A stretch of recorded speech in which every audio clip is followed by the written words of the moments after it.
Hi Bachcha Party, welcome to Unacademy CA 360 Foundation. I am Shivani Sharma, your paper 3 quantitative aptitude educator. So बच्चों आज के इस session में हम जल्दी से set, relation, function, limit and continuity in सब के कंसेप्ट्स को समझने वाले हैं, सभी इंपॉर्टेंट फॉर्मूलाज को। तो आओ फटाफट स्टार्ट करते हैं। सेट क्या होता है? Well defined collection of object. Well defined का मतलब एक ऐसा कलेक्शन जो पर्सन टू पर्सन चेंज ना करे, जैसे set of vowels in English alphabet. तो AEIOU ही होता है, कोई भी बच्चा इसका आंसर डिफरेंट नहीं देगा। बेटा यहाँ पे सेट को हमेशा कैपिटल लेटर से डिनोट करते हैं, एलिमेंट्स को स्मॉल लेटर से, और सेट को हमेशा कर्ली ब्रेसेस में लिखा जाता है। एक बहुत इंपॉर्टेंट चीज आपको समझना है, that is belongs to and does not belongs to. इसका मतलब क्या होता है? जब कोई एलिमेंट आपके किसी सेट के अंदर है तो हम कहते हैं A बिलोंग्स टू A। जब कोई एलिमेंट आपके सेट के अंदर नहीं है तो हम कहते हैं कि the particular element does not belongs to set A। ठीक है, क्लियर है सबको? ओके, चलो अब हम बात करते हैं types of set. Empty set, empty set को हम नल सेट या फिर वॉइड सेट भी कहते हैं। इसका मतलब एक ऐसा सेट जिसके अंदर कोई एलिमेंट नहीं है, इसे हम फाई से या फिर खाली कर्ली ब्रेसेस से डिनोट करते हैं। सिंगलटन सेट, एक ऐसा सेट जिसके अंदर एग्जैक्टली वन एलिमेंट हो। फाइनाइट सेट, जिसमें प्रोसेस ऑफ काउंटिंग खत्म हो जाती है, उसे हम कहते हैं finite set. empty set or a non-empty set in which the process of counting surely comes to an end is known as finite set। मुझे पता है, मुझे दिख रहा है टोटल कितने एलिमेंट्स हैं, मैं उन्हें काउंट करके आपको बता सकती हूँ, उसे फाइनाइट कहते हैं। Infinite set, a set which is not finite is infinite, जैसे आपके नेचुरल नंबर्स। ठीक है। इक्वल सेट, इक्वल सेट का मतलब होता है हम शक्ल, एकदम ditto same to same elements जिसमें दिखे उसे इक्वल सेट कहते हैं अपन। They have exactly same element, तो सेट इक्वल होगा। एग्जाम्पल है set of letters in the word follow. तो बेटे इसके अंदर क्या आएगा? FOLW। सेट में ऑर्डर और रिपीटेशन से फर्क नहीं पड़ता। बी सेट में क्या है बेटे? बी सेट में है letters of the word wolf, तो इसके अंदर क्या आएगा? WOLF। रिपीटेशन से फर्क नहीं पड़ता, ऑर्डर से भी कोई फर्क नहीं पड़ता, तो यस दोनों के अंदर डिक्टो सेम टू सेम एलिमेंट्स है, हम शक्ल है, सो इक्वल है। इक्विवेलेंट सेट, दो सेट को इक्विवेलेंट कब कहते हैं? जब उसमें नंबर ऑफ एलिमेंट सेम हो। शक्ल सेम हो जरूरी नहीं है, जुड़वा हो जरूरी नहीं है, लेकिन कार्डिनैलिटी यानी number of elements should be same. Two finite set A and B are said to be equivalent अगर दोनों सेट में नंबर ऑफ एलिमेंट्स बराबर है, जैसे इसमें भी 3 है, इसमें भी 3 है, तो ये इक्विवेलेंट है। अब यहाँ से इंपॉर्टेंट है कि इक्वल सेट हमेशा इक्विवेलेंट होते हैं। ऑब्वियसली अगर हम शक्ल है तो सेम टू सेम एलिमेंट्स है, नंबर ऑफ एलिमेंट्स भी सेम होंगे, इसीलिए इक्वल सेट को इक्विवेलेंट कह सकते हैं। लेकिन equivalent set need not be equal, जरूरी नहीं है कि इक्विवेलेंट इक्वल हो। ठीक है, क्योंकि इक्वल मतलब हम शक्ल, जुड़वा। फिर सबसेट के कंसेप्ट को समझना है। सबसेट क्या होता है? A set A is called subset of set B if every element of A is also an element of B। A को B का सबसेट हम तब कहते हैं जब A के सारे एलिमेंट B के अंदर है। क्या इस एग्जाम्पल में A के सारे एलिमेंट B के अंदर है? Yes, every element of A is present in B। तो इस केस में हम क्या कहते हैं? A is subset of B। A B का क्या है? सबसेट है। तो B को भी कुछ नाम दे दो, B को कहते हैं सुपर सेट ऑफ A। बेटा यहाँ पे एक चीज नोटिस करो कि हाँ A के तो सारे एलिमेंट B के अंदर है, लेकिन क्या ये जुड़वा सेट है? क्या ये इक्वल है? क्या ये हमशक्ल है? No. All elements of A is contained in B, but A is not equal to B, तो हम कहते हैं A is proper subset of B। इसे हम क्या कह देते हैं? Proper subset। ठीक है, अब दो छोटी छोटी बातें हैं। सबसे पहले possible subsets। Possible subsets कितने होते हैं किसी सेट के अंदर? अगर n एलिमेंट्स हैं तो सो बेटे possible subsets 2 की पावर n होता है। प्रॉपर सबसेट्स कितने होते हैं किसी सेट के अंदर? सो प्रॉपर सबसेट होते हैं बेटे 2 की power n minus 1। Number of proper subset of a set containing n elements 2 की पावर n माइनस 1। 2 की पावर n माइनस 1। ठीक है। Every set is a subset of itself. Her set खुद का सबसेट होता है। Empty set is a subset of every set. Her set का एक सबसेट एम्प्टी सेट जरूर होता है। इम्प्रॉपर सबसेट क्या होता है? ये दोनों इम्प्रॉपर सबसेट है एक दूसरे के। ये इसके अंदर कंटेन है, इसके सारे एलिमेंट इसके अंदर कंटेन है, दोनों बराबर है, मतलब इम्प्रॉपर सबसेट है। ठीक है। पावर सेट क्या होता है? देखो किसी सेट के आपने पॉसिबल सबसेट्स बनाए, उसका एक कलेक्शन बना दिया, तो उसे हम पावर सेट कहते हैं। ठीक है, then the collection of all the subset of A is called the power set of A, denoted by this. कितने एलिमेंट्स होंगे आपके पावर सेट में? फॉर्मूला होता है 2 की पावर n। ठीक है, अगर फाइनाइट सेट है n एलिमेंट्स है तो उसके अंदर 2 की पावर n एलिमेंट्स होते हैं। फिर बेटे आगे आ जाओ, यहाँ पे एग्जाम्पल से समझते हैं। ये एक सेट है, इसके अंदर 2 एलिमेंट है, पॉसिबल सबसेट्स कितने होंगे? 2 की पावर n, 2 की पावर 2 यानी कि 4। कौन कौन से? फाई होता है, सेट इटसेल्फ भी होता है सबसेट, बाकी सिंगलटन सेट 2, सिंगलटन सेट 4। तो टोटल पॉसिबल सबसेट्स तो 4 है, इसमें से जो प्रॉपर है वो 3 है और जो इम्प्रॉपर है वो ये 1 है। प्रॉपर सबसेट्स का फॉर्मूला क्या है? 2 की पावर n माइनस 1, तो 2 की पावर 2 माइनस 1, 4 माइनस 1 इज 3, तो ये 3 आपको प्रॉपर सबसेट्स दिख रहे हैं। 5, 2 and 4, these are the proper. Improper कौन है? Set itself. ठीक है, 3 एंड 1, तब जाके टोटल पॉसिबल कितने होते हैं? 4। इसके बाद नेक्स्ट, ऑपरेशंस ऑन सेट में हमें जानना है यूनियन। अभी यूनियन का मतलब क्या होता है? जैसे ये ए सेट है, ये बी सेट है, मुझे ए यूनियन बी निकालना है। यूनियन मतलब होता है कंबाइन करना। तो कैसे कंबाइन करेंगे? 1 2 3 4 5, क्योंकि सेट में रिपीटेशन का तो मतलब नहीं है। आप कंबाइन कर रहे हो तो 1 2 3 2 3 4 5 लिख रहे हो, नहीं, 2 बार आ रहा है, एक ही बार लिखो। आपने दोनों को कंबाइन कर लिया। यूनियन में और का सेंस आता है, ये पूरा शेड होता है। फिर बात करते हैं बेटे जल्दी से इंटरसेक्शन के बारे में। अभी इंटरसेक्शन का मतलब होता है कॉमन। ये ए सेट है, ये बी सेट है, दोनों में क्या कॉमन है? 2 और 3, तो ये आपका इंटरसेक्शन में आ जाएगा। यहाँ पे ये वाला रीजन हम शेड करते हैं बिकॉज दिस इज कॉमन, और इंटरसेक्शन में एंड का सेंस आता है।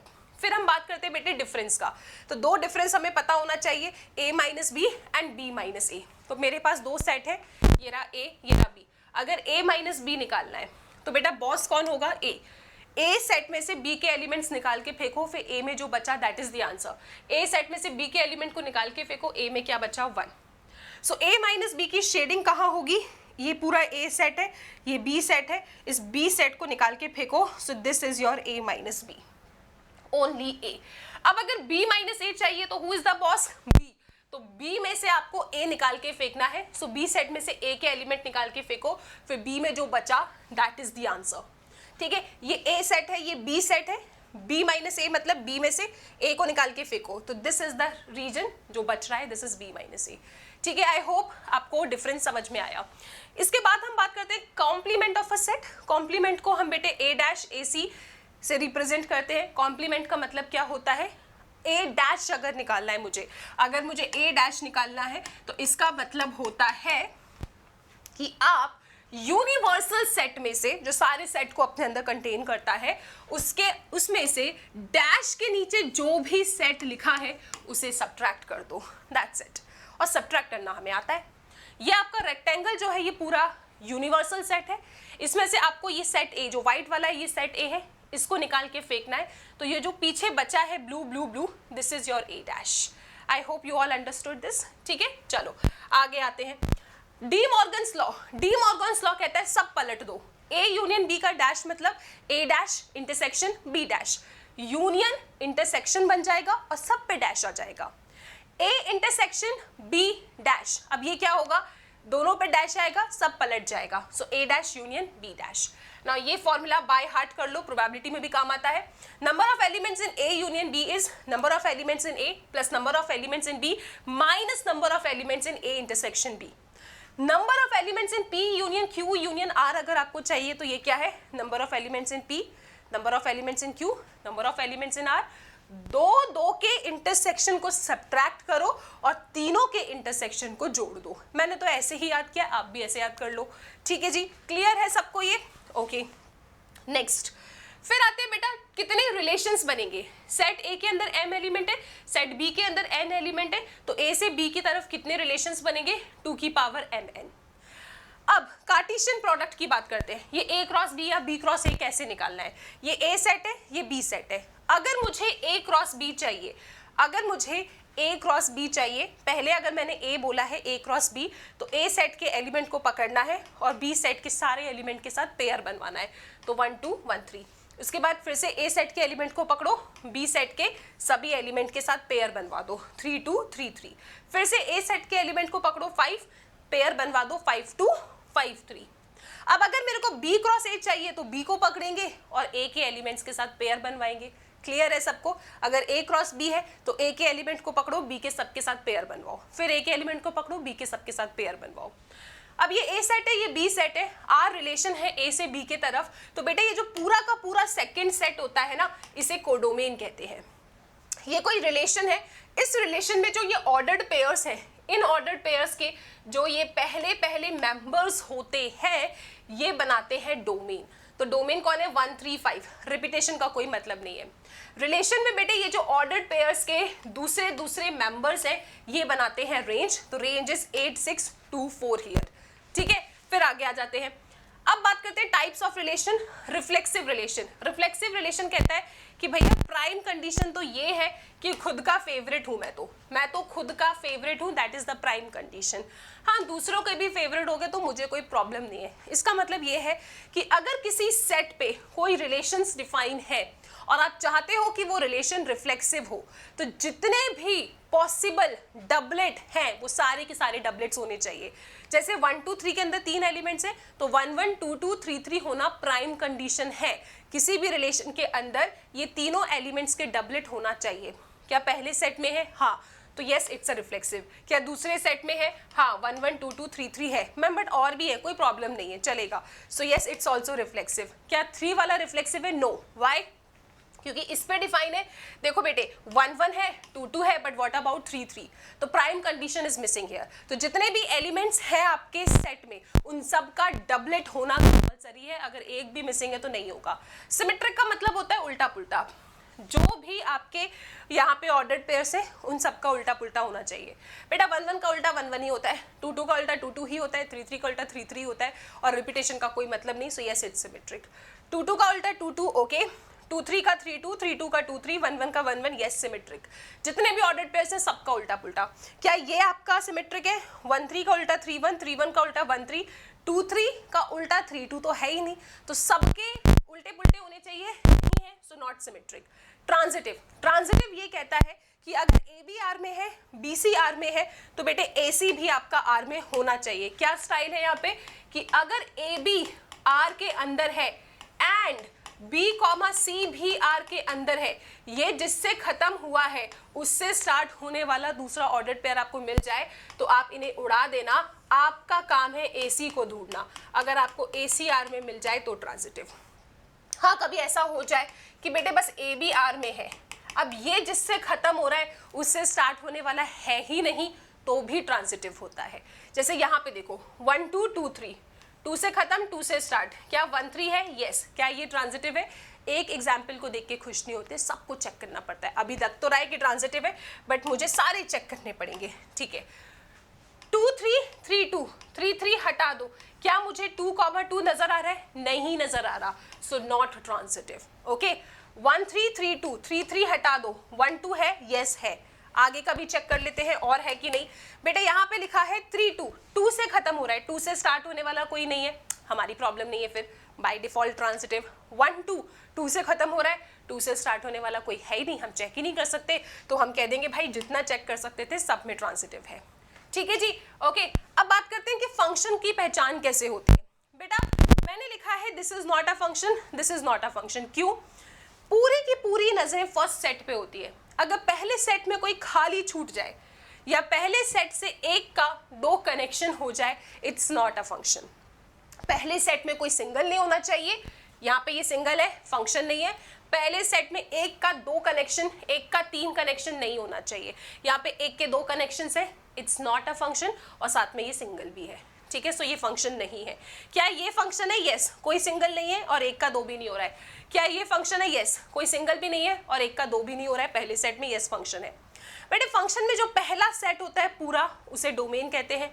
जो ये पूरा दूसरा सेट होता है उसे कोडोमेन कहते हैं, और इसके अंदर जो भी एलिमेंट पीछे किसी ना किसी से कनेक्टेड है उसे रेंज कहते हैं। जैसे ये डोमेन है, 4 5 6 कोडोमेन है, और 4 और 5 पीछे किसी से कनेक्टेड है तो वो रेंज है।